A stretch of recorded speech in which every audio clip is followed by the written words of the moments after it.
Selamat pagi pemirsa, saya Anissa Meiliana akan menemani Anda dalam acara Lisa News, menyajikan berita unik dan menarik di sekitar kita. Kita masuk ke berita pertama. SMK Negeri 51 Jakarta ini menyediakan fasilitas untuk jurusan Desain Komunikasi Visual, yaitu Teaching Factory. Apa itu Teaching Factory dan apa yang ada di dalamnya? Bersama rekan saya, Alta Fazalia di lapangan, kita akan melihat kegiatan yang ada di dalam Teaching Factory.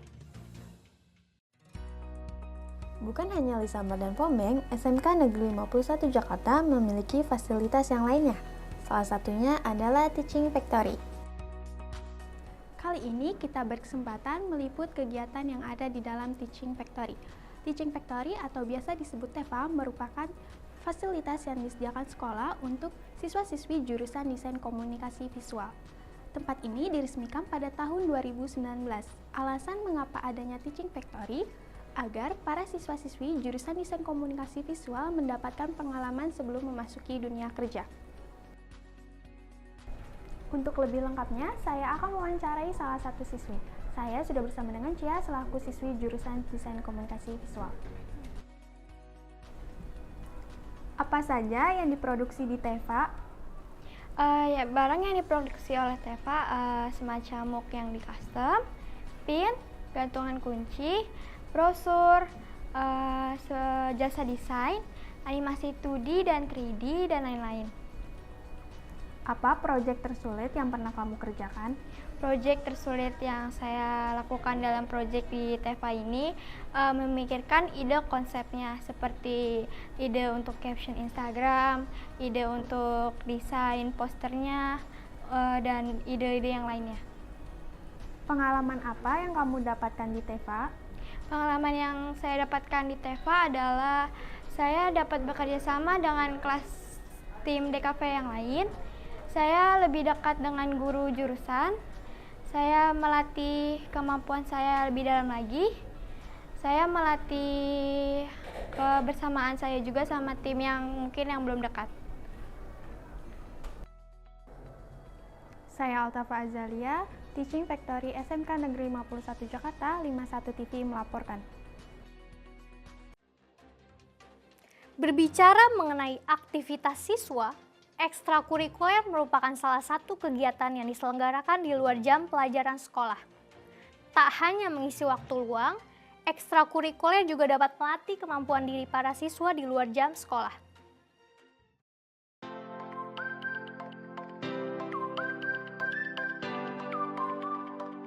Ekstrakurikuler di sekolah bisa terdiri dari berbagai kegiatan, salah satunya band. Bermusik merupakan hobi dari beberapa orang. Tak jarang mereka ingin mengikuti kegiatan yang dapat meningkatkan kemampuan dalam bermusik.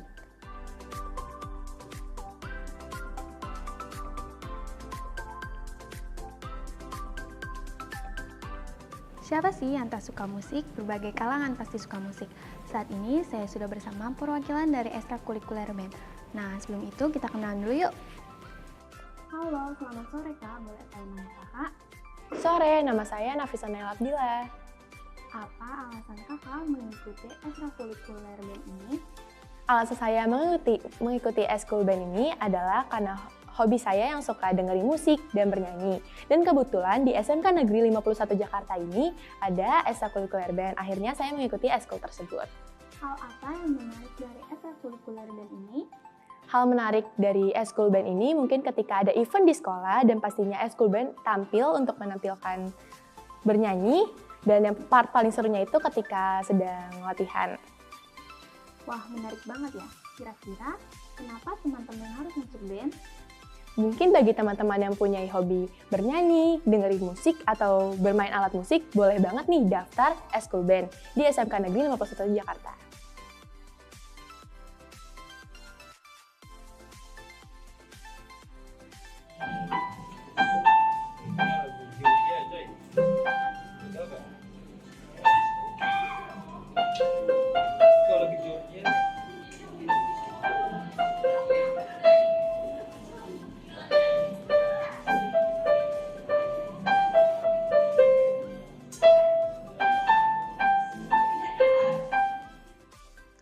Sekian informasi dari saya Altafa Azalia, SMK Negeri 51 Jakarta, Ekstrakurikuler Band 51 TV melaporkan. Setelah melihatnya, apakah kalian tertarik dengan karir bermusik? Atau lebih tertarik dengan dunia percetakan? Saksikan berita selengkapnya setelah jeda berikut, tetaplah bersama kami.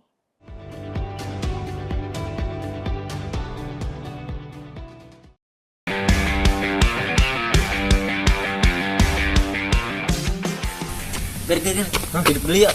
Udah yuk. Ayo. Sepatu lu keren banget ini. Bisa aja lu. Sepatu itu gue beli di toko online. Kualitasnya bagus, nyaman dipakai buat lari, dan juga harganya murah. Anjay, keren banget. Udah ayo lagi. Ayo.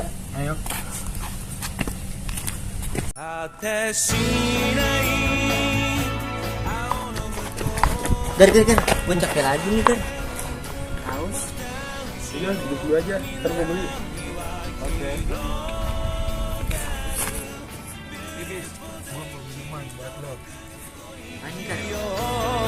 Pocari Sweat adalah minuman isotonik sebagai pengganti cairan tubuh yang hilang setiap harinya.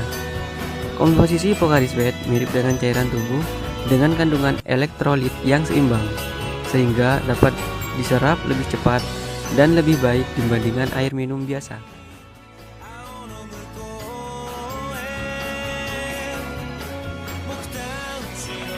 Go Sweat, Go Ion.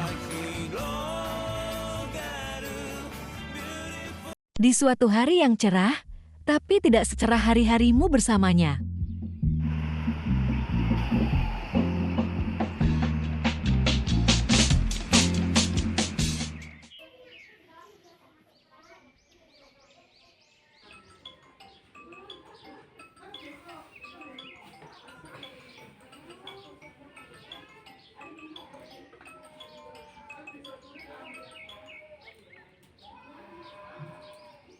Halo Ren, kenapa?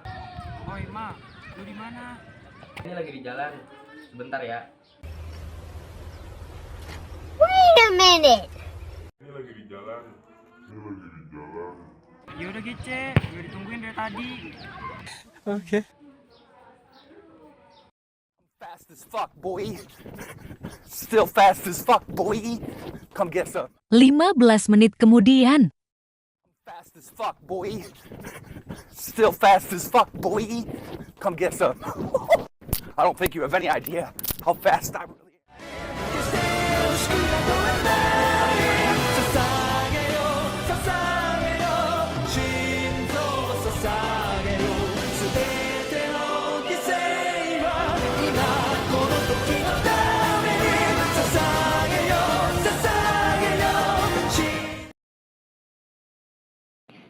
Eits, tapi sebelum pergi, jangan lupa pakai pomade dulu. Pomade ini bisa membantu tatanan rambut bertahan hingga seharian walau aktivitas padat. Cukup disisir kembali, tatanan rambut bisa kembali rapi. Dan pomade ini bisa bertahan hingga 3 hari bila tidak keramas.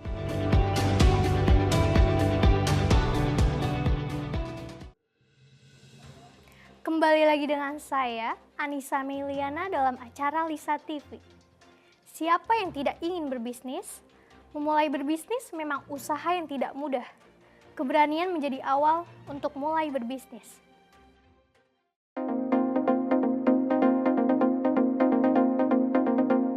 Usaha mikro kecil menengah adalah istilah umum dalam dunia ekonomi yang merujuk kepada usaha ekonomi produktif yang dimiliki perorangan maupun suatu badan usaha.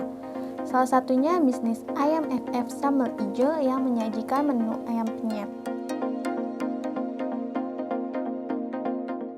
Menikmati lezatnya ayam penyet dengan sambal ijo yang pedas menggugah selera, warung makan yang terletak di Gongseng ini memiliki menu ayam penyet sambal ijo dan aneka jus buah sebagai menu andalannya.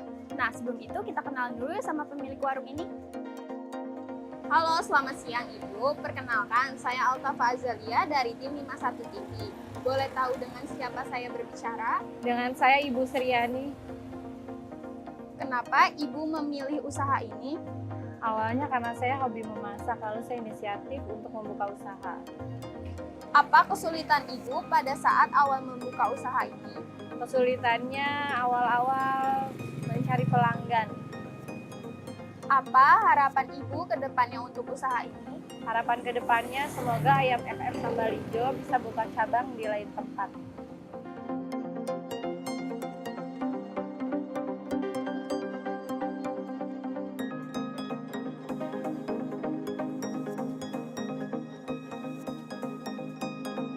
Sekian informasi dari saya Altafa Azalia, Gongseng Ayam FM Sambal Ijo, 51 TV melaporkan. Sandang, pangan, dan papan merupakan kebutuhan pokok manusia. Sandang sendiri memiliki arti kebutuhan berupa pakaian. Selain membelinya secara langsung, Anda bisa menjahitnya sendiri sesuai keinginan. Dengan menjamurnya jasa jahit modern, jasa jahit tradisional pun masih banyak diminati warga karena harganya yang cukup murah. Sandang merupakan salah satu kebutuhan primer manusia. Seumur hidupnya, manusia akan selalu membutuhkan pakaian. Oleh sebab itu, usaha menjahit ini merupakan salah satu bisnis yang tidak ada matinya. Menjahit bukan hanya perkara menyatukan dua potong kain menjadi satu semata. Pada prosesnya, Anda harus menggambar pola, menggunting bahan, serta mengobras. Ada banyak tipe baju, mulai dari tipe casual hingga formal seperti kebaya dan jas. Waktu pekerjaan bervariasi tergantung dari kesulitan dan modelnya. Dengan begitu, harga pun bervariasi. Sudah berapa lama Bapak bekerja di sini? Kurang lebih 15 tahunan. Apa saja pengalaman menarik yang Bapak dapat selama bekerja di sini? Banyak sekali untuk masalah pengalaman di bidang ini gitu. Bagaimana cara Bapak menangani kesulitan yang dialami? Sebisa mungkin biar sama-sama enak, dari konsumen juga enak, ke saya juga enak, jadi bisa diatasi dengan baik-baik. Sekian informasi dari saya Altafa Azalia, Elok Tairul 51 TV melaporkan. Bagi Anda yang ingin berakhir pekan bersama keluarga dan masih bingung ingin menghabiskan waktu kemana, kami punya beritanya untuk Anda. Saksikan setelah pariwara berikut. Tetaplah bersama kami.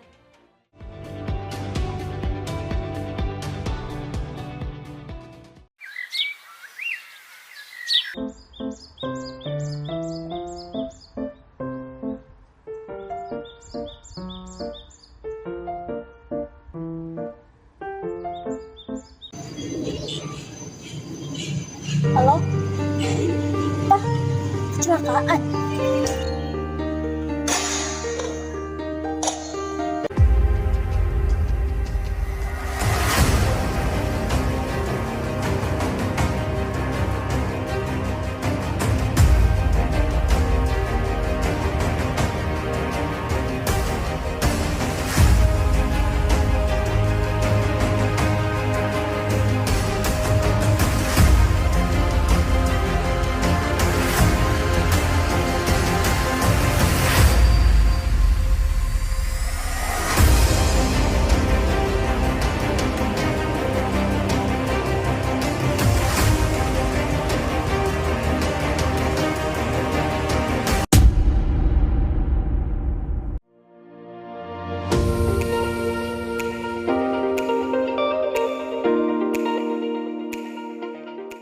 Fer, gue lapar deh, pengen nyemil tapi nyemil apa ya?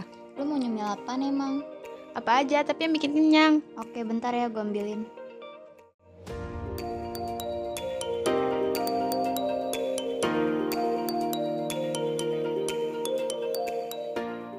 Kayaknya ini cemilan yang cocok buat Ata deh.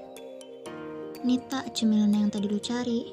Mana, boleh cobain nggak? Boleh dong, gue juga pengen ngasih tahu nih kalau biskuit Mari Susu ini tanpa pengawet dan pemanis buatan loh, harganya juga terjangkau dan bisa mengenyangkan.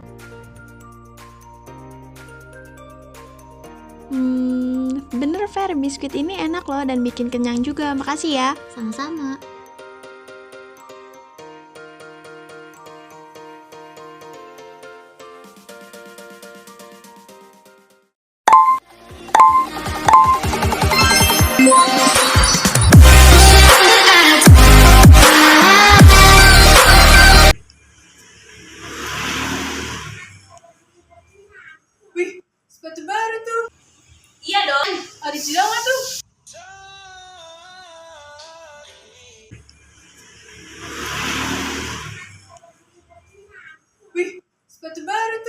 Original nggak tuh? Iya dong, original lah, masa KW? Gue ada rasa dikit ya, enggak? Enggak, gue gak suka rasa kayak gitu, gue suka rasa original. Lan, rasa original kan? Wih, enak tuh rasa original, bodoh. Ini KW, kartu KW, ini yang original. Nescafe original, pilihan pas untuk hari-harimu.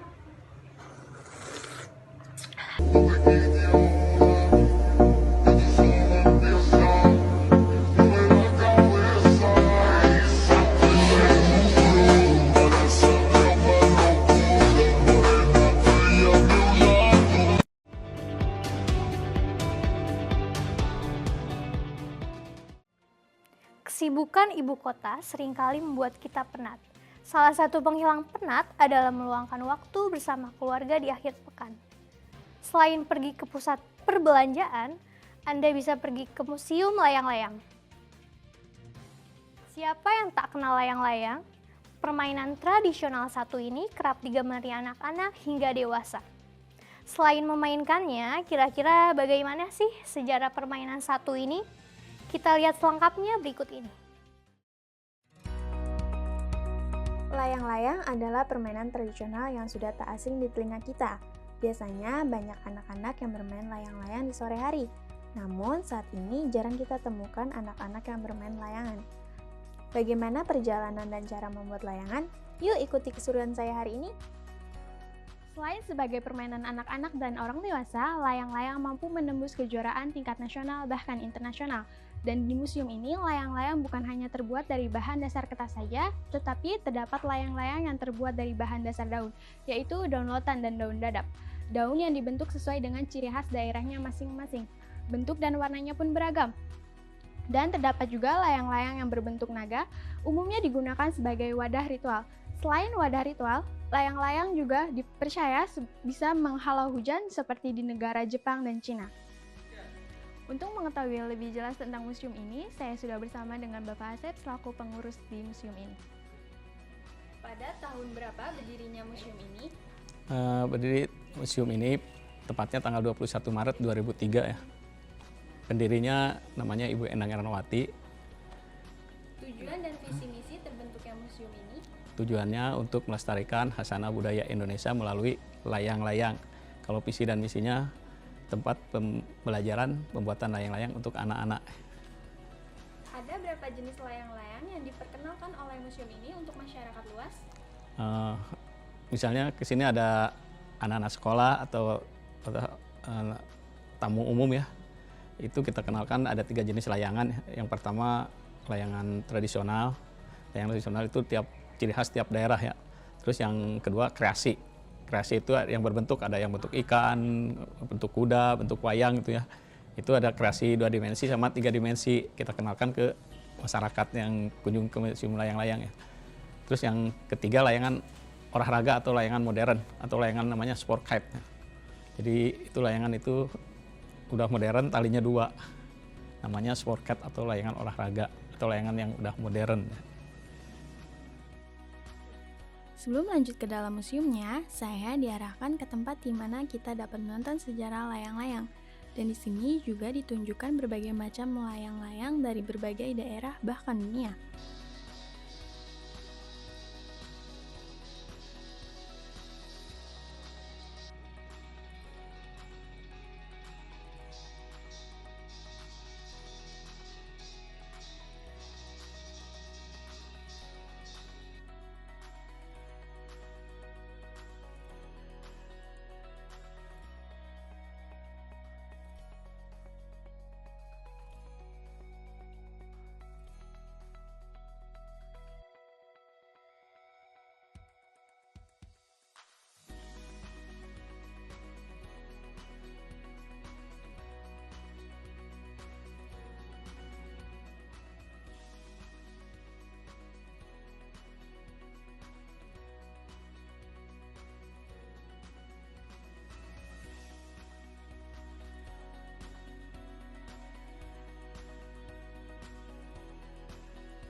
Selain hanya melihat berbagai macam dan jenis layang-layang, kita juga mendapatkan kesempatan langsung untuk membuat layangan sesuai dengan apa yang kita inginkan.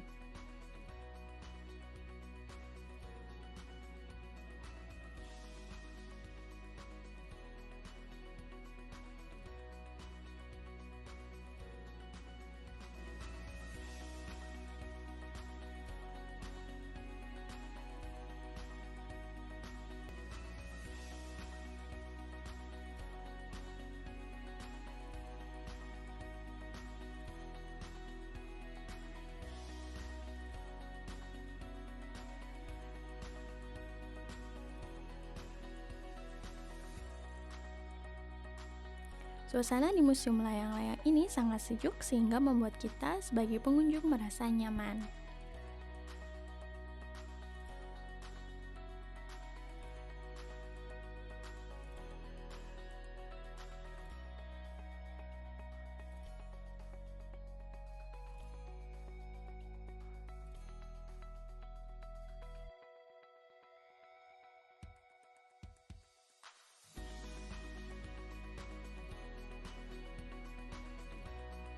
Sekian informasi dari saya Altafa Azalia, Museum Layang-Layang Indonesia, 51 TV melaporkan.